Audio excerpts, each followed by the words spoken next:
Hello,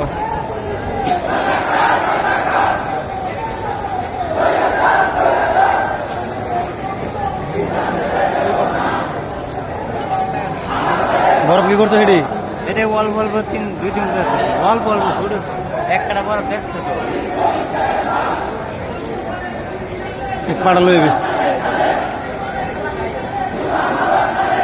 150 টাকা তাই বেটা 150 টাকা লাগবে। 100 টাকা বাড়া 80 টাকা আমরা যারা জানি 100 টাকা। হ্যাঁ আনছে আমরা লাই কম রাখবো, এগুলো না তারা ভিডিওটা করে লই।